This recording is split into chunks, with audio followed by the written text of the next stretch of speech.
Xavier ताबास जो La Liga के president है और जो बार्सिलोना के बारे में अनशन कमेंट करते रहते हैं, उनसे आज फेस टू फेस मुलाकात हुई जोआन लापोर्ता की। तो इन दोनों के बीच में क्या बातें हुई हैं, क्या जेवियर ताबास जो ला लीगा के प्रेसिडेंट है उनका कहना है अबाउट द मेसी रिटर्न, आज की वीडियो में अपन बात करने वाले हैं। साथ ही साथ एक कॉन्ट्रैक्ट सा लीक हो गया है लियो मेसी के लिए जो बार्सिलोना ऑफर करने वाली है, उसको थोड़ा सा एनालाइज करेंगे।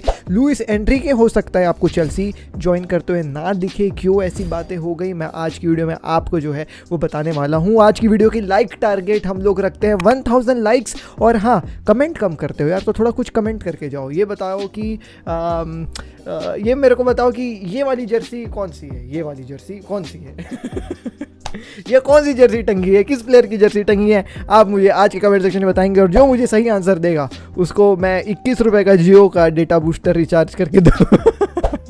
Hey guys, welcome back to another video of AKG भाई साहब। बारसा का डीएनए भरा है खून में, फुटबॉल की नॉलेज दिमाग में, चैनल भरा है जुनून से। फुटबॉल की खबर एक जी के साथ, फुटबॉल की खबर एक जी के साथ, फुटबॉल की खबर एक जी के साथ, फुटबॉल की खबर एक जी के साथ।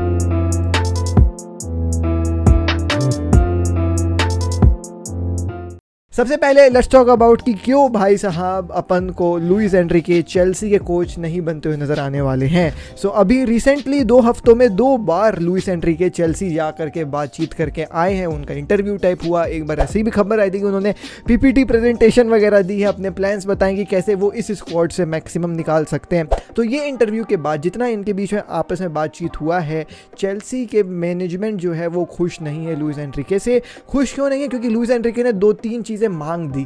अब क्या मांगा यहाँ पे ये तो मुझे नहीं पता। ऑब्वियसली कुछ मांगा हो कि ऐसा स्पेसिफिक प्लेयर चाहिए या मेरे को इसमें ऐसा कंट्रोल चाहिए, मेरे में तुम ज़्यादा इंटरफेयर नहीं करोगे, ऐसा वैसा कुछ मांग दिया हो। क्योंकि we all know Luis Enrique wants की कुछ ज़्यादा इंटरफेरेंस ना हो बोर्ड की तरफ से, मैं जैसा जो करना चाहूँ वैसा जो हो वो हो। बीइंग वेरी ऑनेस्ट, चेल्सी वैसी क्लब नहीं है, वहाँ ओनर से काफ़ी ज़्यादा इंटरफेरेंस होती है, जिसके चलते थॉमस टुकल भी बाहर निकल करके चले गए क्लब से, है ना, उनको सैक कर दिया गया था। रोमन अब्रामोविच के एरा में भी जो है वो कहानी ये सेम काइंड ऑफ होती थी। तो ये चीज़ अपन को चेल्सी में पहले से होते नजर आई है और यही रीज़न है कि लुइस एनरिके अब जो वो मैनेजर की शॉर्ट लिस्ट थे उससे माइनस कर दिए गए हैं, कट आउट कर दिए गए हैं। सो अब मैनेजर के शॉर्ट लिस्ट में एंटोनियो कॉन्टे हैं, भाई साहब हमारे पोचेटिनो हैं और ये हमारा जूलियस नेगल्समैन है। तो यहाँ 3 मैनेजर जो है वो अभी भी शॉर्ट लिस्ट में है। ज़िनेडिन ज़िडान का भी नाम आते रहता है बीच बीच में, लेकिन वो तुमको भी पता है, मेरे को भी पता है, he will not be joining Chelsea. So अब लुइस एनरिके का नाम जो है वो कट आउट हो चुका है। It is 100% now that Luis Enrique will not coach Chelsea for the next season and I'm quite happy as a Barca fan because I have been a Lucho fan kind of, तुम कह सकते हो। although उसका आखिरी season जो Barca में था वो बहुत बेकार सा गया था, बट ठीक है, हर मैनेजर का अब हर साल अच्छा नहीं जाता है। That is the reason why this a difference between Pep Guardiola and Luis Enrique, this a difference between Luis Enrique and sir Alex Ferguson. तो वो डिफरेंस इसीलिए है। तो ऑब्वियसली थोड़ा सा फैन था मैं लुइस एनरिके का, ऐसा कोई बात नहीं है, और इसी के चलते मैं नहीं चाह रहा था कि वो चेल्सी में जाकर के मैनेज करे, which is a very good news for me that Luis Enrique will no longer be a coach for Chelsea. मतलब वो अब तो कंटेंशन में ही नहीं है, ठीक है। दूसरी खबर पे आ जाते हैं और वो है भाई साहब लिवरपूल से खबर आपको मैं दे रहा हूँ कि जूड बेलिंगम, जिसके ऊपर काफ़ी सारे जो है वो भाई साहब प्लेयर्स की नज़र है, वो कौन सा क्लब ज्वाइन करेंगे। कई सारे प्लेयर्स इंटरव्यू में कहते रहते हैं कि हमारे क्लब में आ जाओ, हमारे हेंडरसन बोलते रहता था कि will join Liverpool, will join Liverpool, है ना। रियल मैड्रिड के कुछ प्लेयर्स जो है वो कहते हैं कि भाई अच्छा इंटरेस्टिंग प्रोस्पेक्ट है वगैरह वगैरह। सो पूरे क्लब्स की नज़र भी थी इस बंदे पे, क्योंकि बहुत ही मतलब दी यंगस्टर जो आग लगाएगा अगले ट्रांसफर विंडो में वो है जूड बेलिंगम। तो खबर थी चेल्सी, लिवरपूल, रियल मैड्रिड किसको ज्वाइन करेगा। Real Madrid being the number 1 pole contender type भी ऐसा बीच में सामने आ रहा था, बट आज की खबर कुछ ऐसी है कि Jude Bellingham will be joining Liverpool he. It is 100% sure कि भाई उसके तरफ से लिवरपूल का ही मन है। अब ये चीज़ जो है वो खबर निकल करके तो आई है, लेकिन अब इस खबर में कितनी सच्चाई है कितनी झूठ है ये हमें नहीं पता।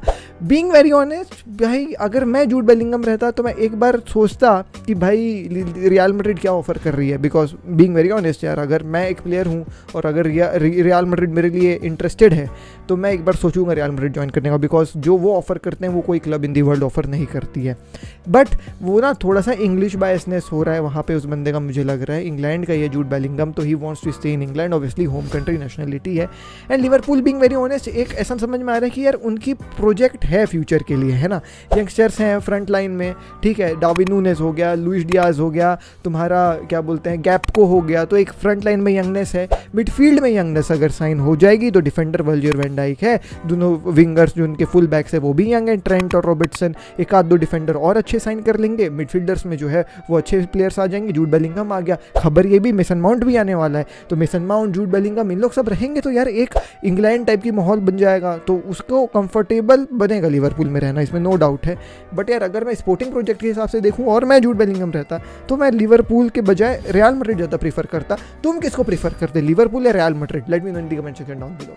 एनीवेज गाइस, अब अपन बात करते हैं जो सबसे बड़ी खबर है और वो है जुआन लापोर्ता मीटिंग जेवियर ताबास। अब यहाँ पे देखो, मैंने आपको जैसा कल की वीडियो में बताया था कि आज वेडनेसडे को असेंबली होने वाली ला लीगा की, जहाँ पे पूरे क्लब्स के प्रेसिडेंट प्रेजेंट रहेंगे, प्लस ला लीगा का भी जो है वो प्रेसिडेंट प्रेजेंट रहेगा। ऑल्दो रियल मैड्रिड की तरफ से उनके प्रेसिडेंट पापा पेरेस नहीं आए थे, वो जो रिप्रेजेंटेटिव रहते हैं, है ना, आप कह सकते स्पोर्टिंग डायरेक्टर नहीं कोई था, मतलब पापा पेरेस का राइट हैंड कह लो तुम, वो लोग आए हुए थे, पापा पेरेस नहीं आए हुए थे। सो सब क्लब्स के प्रेसिडेंट आए थे, तो यहाँ पे जुआन लापोर्ता को 20 मिनट दिया भी गया था टू टॉक अबाउट ये जो नाइजीरिया वाला केस चल रहा है। Although he had a press conference of 2 hours, but still यहाँ पे उसको 20 मिनट का मौका दिया गया बात करने के लिए। ही डिड गिव अ छोटू सा जो है वो स्पीच टाइप की, कैसे बार्सिलोना जो है वो गिल्टी नहीं है और कैसे उसको फ्रेम किया जा रहा है। ऑल्दो सब कोई कंटेंट थे कि ठीक है चलो कोई दिक्कत वाली बात नहीं है। कुछ क्लब्स जो है वो क्वेश्चन भी कर रहे थे जुआन लापोर्ता को कुछ स्पेसिफिक चीज़ों से, तो उसका आंसर भी जुआन लापोर्ता ने दिया है, बट रियल मैड्रिड की तरफ से एक भी क्वेश्चन नहीं आया है, ये खबर थी। लेटर ऑन हमने एक फुटेज भी देखा जहाँ पे जेवियर ताबास से हाथ मिलाते हुए जुआन लापोर्ता नजर आए और भाई साहब कुछ बातचीत भी कर रहे थे। ऐसा लग रहा था बातचीत देख करके कि जुआन लापोर्ता बोल रहा कि यहाँ ऐसे बहुत सारे लोग हैं, अगर इन लोग नहीं रहते तो बहुत मार देते रहे तो ऐसे कुछ लोग बातचीत कर रहे थे। अब क्या बातचीत करी इन लोग तो अपन को पता नहीं है, ठीक है। बट फिर प्रेस कॉन्फ्रेंस होती है जहाँ पे जेवियर ताबास मेसी के रिटर्न के बारे में बात करते हैं। वो ये कहते हैं कि भाई बार्सिलोना को जो है वो कुछ फीजिबल भाई साहब यहाँ पे चीज़ों को कट ऑफ करना पड़ेगा, कुछ अपने इकोनॉमिक्स को बढ़ाना पड़ेगा, तभी जो है वो लियो मेसी को साइन कर पाएंगे। अगर मैं आज की बात कर लूँ तो आज मैं नहीं देखता हूँ कि लियो मेसी को साइन करना एक फिजिबल ऑप्शन होगा बार्सिलोना के लिए, लेकिन एक बहुत ही लंबा समय बचा हुआ है जिसमें कुछ ना कुछ बार्सिलोना कर सकती है। मैं खुद लियो मेसी का बहुत बड़ा फैन हूँ, Leo Messi is one of the best player in the world and I want him to play in the league, ये भी कहा था। ऑल्दो इसने आगे ये भी ऐड किया कि हम कुछ चेंजेस नहीं करने वाले रूल में in order to incorporate Leo Messi. Moreover he even said that we are still waiting for a feasibility report from Barcelona. तो अभी तक बार्सिलोना ने कोई फिजिबिलिटी रिपोर्ट नहीं सबमिट करी है, जैसा लापोर्ता और यहाँ रिपोर्ट्स कह रहे थे ना कि कुछ रिपोर्ट सबमिट हो गई, कुछ रिपोर्ट सबमिट हो गई, उसके अप्रूवल की देरी है। तेबास कह रहा है कि मेरे पास कोई फिजिबिलिटी रिपोर्ट नहीं आई है, आएगी तो हम लोग ऑब्वियसली देखेंगे। तो यहाँ पे अब देखो ये कह दिया है, लाइक इनडायरेक्टली कहा है कि भाई Leo Messi to La Liga होना चाहिए, ठीक है, इनडायरेक्टली कहा है उसने।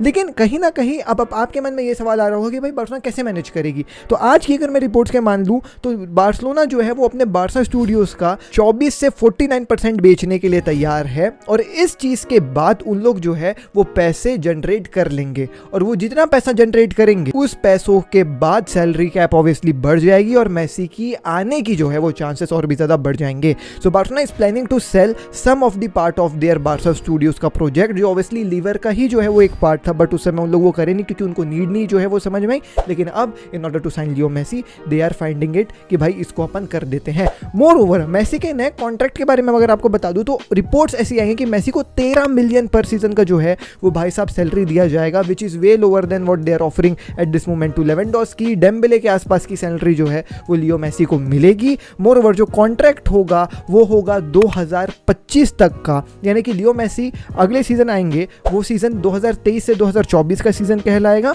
और 2024 से 2025 के सीजन तक का कॉन्ट्रैक्ट देगी, यानी 2 साल का कॉन्ट्रैक्ट देगी, और 2 साल तक भाई साहब लियो मेसी 37 के हो जाएंगे। At this moment Leo Messi is 35 और 2025 तक लियो मेसी जो है वो 37 के हो जाएंगे। लेकिन इस कॉन्ट्रैक्ट में एक और एक ये ऑप्शन डाल दिया जाएगा, if Leo Messi wants to leave the club at 2024 तो वो एज अ फ्री ट्रांसफर जा सकते हैं। सो लियो मेसी के पास दोनों ऑप्शन है, 1+1 ईयर का जो है तुम ये समझ सकते हो कॉन्ट्रैक्ट यहाँ पे बार्सिलोना ऑफर करने वाली है, with the offer of 13 million per year की सैलरी। सो अगर मैं इसको एज के कॉन्टेक्स्ट में डाल दूं तो भाई सीधी सी बात यह है कि 2025 तक का कॉन्ट्रैक्ट ऑफर किया जाएगा। 1+1 ईयर की जो है वो भाई साहब कॉन्ट्रैक्ट ऑफर की जाएगी बार्सिलोना की तरफ से, यानी कि लियो मेसी अभी 35 ईयर ओल्ड है, अगले सीजन तक 36 तक रहेंगे। वहाँ पे एट द एज ऑफ 36 उनके पास ऑप्शन रहेगा to leave Barcelona as a free agent, और उसके बाद अगर उनका मन रहेगा बार्सिलोना में रहने का तो वो 37 ईयर ओल्ड तक बार्सिलोना में खेल सकते हैं। सो ये एज के साथ भी मैंने जो है वो आपको बता दी। सो ये नया कॉन्ट्रैक्ट जो है वो बार्सिलोना ऑफर करने वाली है लियो मेसी को। अब ये भाई क्या होगा क्या नहीं होगा, ये टोटल रिपोर्ट के ऊपर जो है वो डिपेंड करेगा जो बार्सिलोना ला लीगा को सबमिट करेगी। अगर उन लोग सक्सेसफुली सेल कर पाए बार्सा स्टूडियोज़ को तो मेरे ख्याल से वो रिपोर्ट को भी जो है वो सबमिट करने की नेसेसिटी नहीं होगी, क्योंकि ऑब्वियसली आप अगर इनकम जनरेट कर लोगे तो ऑटोमेटिकली आपकी सैलरी कैप जो है वो डिक्रीज हो जाएगी। तो यही थी आज की वीडियो दोस्तों, थैंक यू फॉर वॉचिंग। अगर आपने सब्सक्राइब नहीं किया तो सब्सक्राइब करके जाना, डेली 7:30 बजे सुबह वीडियो डल जा रही है। बाकी मैं मिलता हूँ अगली वीडियो में। दिस इज शशि की पीस। जय हिंद, वंदे मातरम।